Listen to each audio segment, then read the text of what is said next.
एक गांव था। वहां एक लड़का रहता था, उसका नाम श्याम था।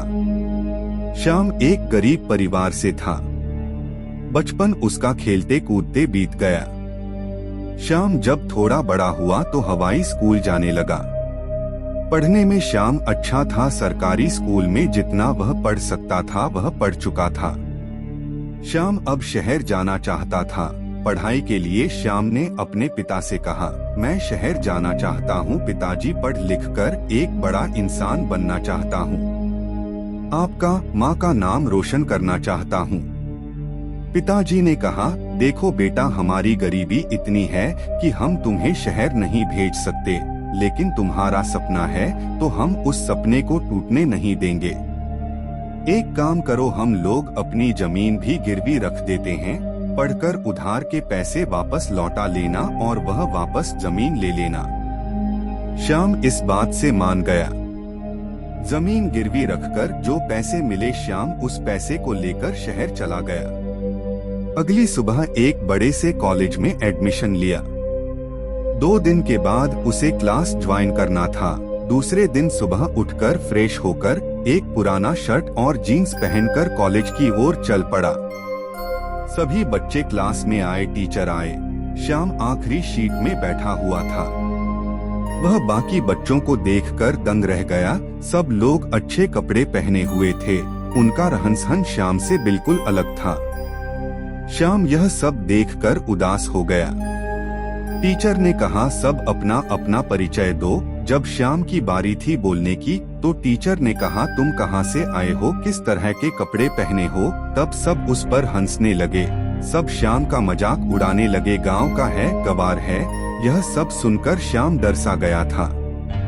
उस दिन शुरुआत हुई अकेलेपन की। श्याम अपने कमरे में जाकर रोने लगा। उसे खुद के हालातों से नफरत होने लगी। श्याम अपनी गरीबी से नफरत करने लगा, पर करता तो क्या करता, उधार के लिए गए पैसों से अपने शौक को पूरा तो नहीं कर सकता था। श्याम रोज क्लास जाता, वहाँ लोग उसका मजाक बनाते चिढ़ाते। अकेले एक सीट में बैठकर श्याम मन ही मन रोता रहता। कोई भी उसका दोस्त नहीं था। इतने बड़े शहर में श्याम एकदम अकेले था। पूरा दिन रूम पर पढ़ता, कॉलेज में पढ़ता और सिर्फ पढ़ता ही रहता है। श्याम अकेले हो जाने की वजह से घुट रहा था। माता पिता से रोज बात नहीं कर सकता था। उस समय फोन नहीं हुआ करते थे। कुछ साल के बाद उसी कॉलेज में एक स्टूडेंट को बुलाया गया जो एक बहुत ही बड़े से कंपनी का सीईओ था। उसकी साल की इनकम 50 करोड़ से ज्यादा थी। उसे एक मोटिवेशनल स्पीच के लिए बुलाया गया था। उसका स्वागत करते हुए टीचर ने कहा, स्वागत करिए हमारे होनहार लड़के का जिसका नाम श्याम है।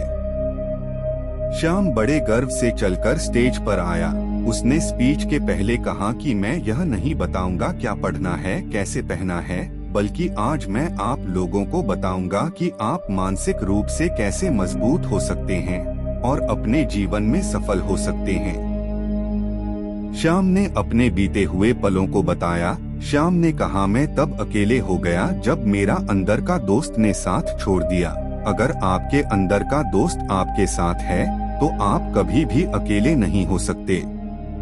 श्याम ने आगे कहा, मेरी जिंदगी तब बदल गई जब मैं एक मंदिर में बैठकर रो रहा था। तब एक बूढ़े व्यक्ति मेरे पास आए और उन्होंने कहा, बेटा क्यों रो रहे हो। मैंने उन्हें बताया। तब वहाँ बोले, अरे बेटा, सबसे बड़ी ताकत मिली है तुमको। मैंने कहा, कुछ समझा नहीं मैं। तभी वह बोले, बेटा वह देखो, वहाँ 5 लोग बैठकर पढ़ रहे हैं। उनको गौर से देखो, पढ़ कम और मस्ती ज्यादा कर रही हैं।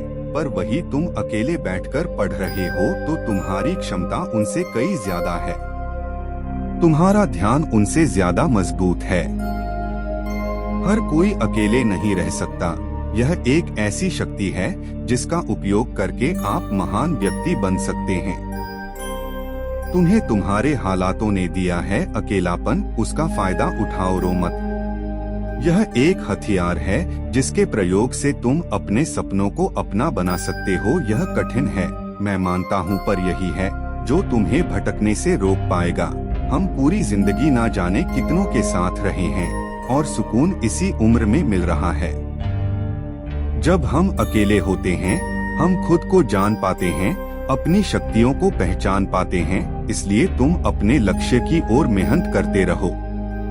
समय ने तुम्हें अकेला किया है तो वह कल तुमको करोड़ों लोगों के बीच में खड़ा करेगा, और वह करोड़ों लोग सिर्फ तुम्हें देखने के लिए वहां खड़े होंगे। श्याम ने कहा, धन्यवाद मुझे और मजबूत बनाने के लिए। श्याम ने कहा, बच्चों, आज मैं हजारों लोगों से मिलता हूँ, फिर भी सुकून नहीं मिलता जो अकेलेपन में मिलता था।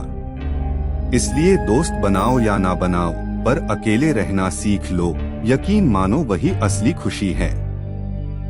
तो दोस्त, जो भी अपने जीवन में अकेले हैं, यकीन मानो आपके पास जीवन का सबसे बड़ा हथियार है। इसका इस्तेमाल करके अपने सपनों को अपना बना लो।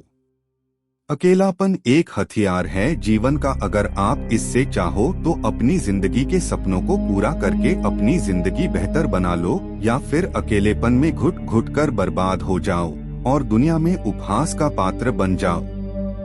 दोस्तों, कमेंट और शेयर करना ना भूलें। आपके कमेंट से हम अपनी रचना को और भी निखार पाएंगे।